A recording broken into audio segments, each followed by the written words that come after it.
가슴에 무엇이라도 가진 난 이유를 더 많은 나의 힘을 달래가 넣었던 매일 투여근 날래 우랄라 난 너의 맘 같이 야가래. Fu Nanqing's bedroom. Zhuxi arrived at Fu Nanqing's residence as quickly as possible and entered Fu Nanqing's room. She rushed over and asked anxiously, "Nanqing, where are you hurt?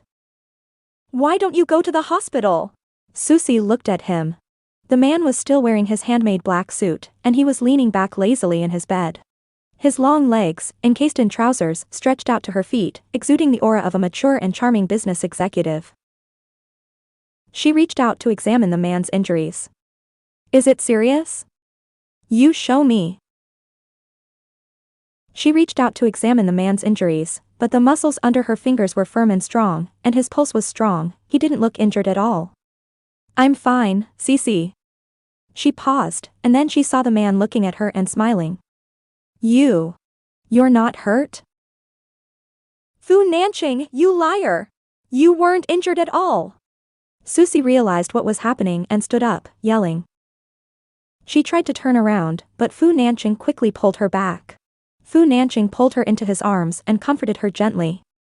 "Cece, I really did have a minor car accident, nothing serious, I just really wanted to see you." Zhuxi was still furious. "You can't joke around with your health like that, it scared me to death." He didn't care about good or bad luck as long as he could trick her into coming. "Cece, I was wrong. If I didn't lie to you like this, would you have come over here?" Zhuxi's heart softened. This is the last time. She was terrified just now, and her legs are still weak.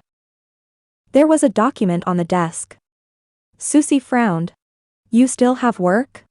Then I'll head back now." He hugged her from behind, his deep, magnetic voice tinged with amusement. "Don't go back, stay with me." "What about your work then?" Fu Nanqing picked up his pen and went to the bottom of the document. "Okay, help me sign the documents." Fu Nanqing pressed his handsome face against her beautiful hair. She had just taken a shower and smelled wonderful all over, even her hair exuded the sweet scent of milky lychee, filling the air with fragrance. No, you can't have someone else sign your name for you. Besides, our handwriting is completely different." Fu Nanqing leaned in and pressed his cheek against hers. "I'll teach you," he whispered in her ear. Fu Nanqing held her soft little hand and taught her to write his name, Fu Nanqing, stroke by stroke at the bottom of the document. You're not fooling around, are you? Nanqing, this shouldn't be any important document, right? It's not important." Hearing that, Zhuxi breathed a sigh of relief. "I just bought a mine in South Africa for $600 million. US. 600 million! And in US dollars? She just casually signed a contract for $600 million US? The south side of the city is too expensive. They want me to support them? Don't even think about it." "Why did you run up here without shoes?" She was not wearing sandals and was only wearing a thin, the loose fit making her frame appear even more slender and petite. Her long, brown hair was draped down in a pure and innocent style. Gone was the fierce beauty of the day. Now, in front of men, she was a pure and tender flower. "It's all your fault for lying to me, I was in a hurry just now." She was in such a rush when she left that she was wearing fluffy slippers and didn't even have time to put on socks, so her slipper fell off. "Okay, it's my fault. I'll warm you up." "What are you doing?" "I have to go home." Fu Nanqing reached behind her and took one of her small, delicate feet in his large hand, then held both of them in his palm and rubbed them together to warm them. "Don't go back tonight, stay here for the night, I'll take you home tomorrow. Then, tomorrow you can explain it to my grandmother yourself." Looking at his handsome and sculpted face, Zhuxi had no strength left to refuse. A 20-year-old girl is no match for a 30-year-old mature man. Looking at her, Fu Nanqing said, "Yes, madam."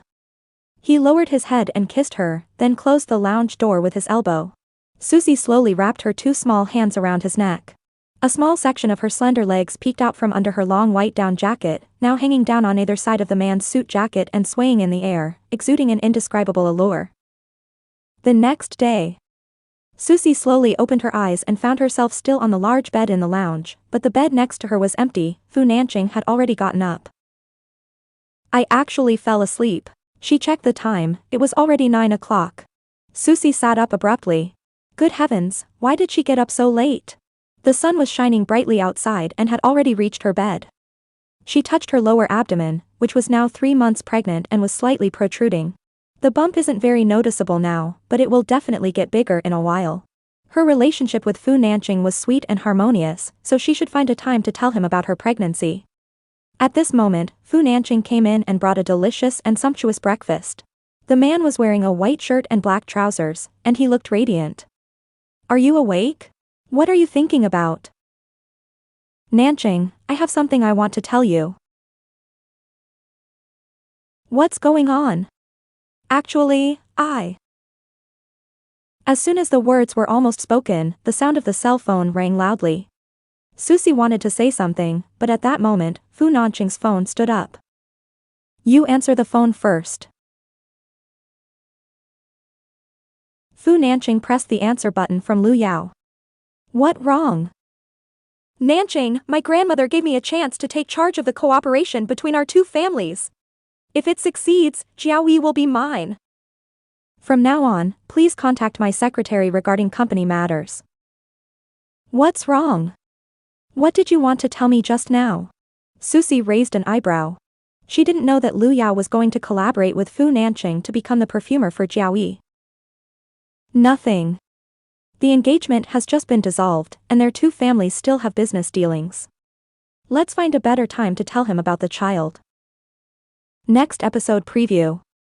Madame Fu laughed heartily. King is my savior. Hearing these words, Fu Nanqing, who was standing at the door, subconsciously looked at the girl beside him, afraid that she would be angry or jealous. She almost became my granddaughter-in-law, she's truly a remarkable person. He squeezed her small hand and asked softly. They praised my ex-fiancé, aren't you angry? Fu Nanqing said, glancing at Zhuxi to see if she was angry. She pretended to be angry, pushed him away, and left. What's there to be angry about? Being your Mrs. Fu requires someone so outstanding, I'm even a little ashamed of myself.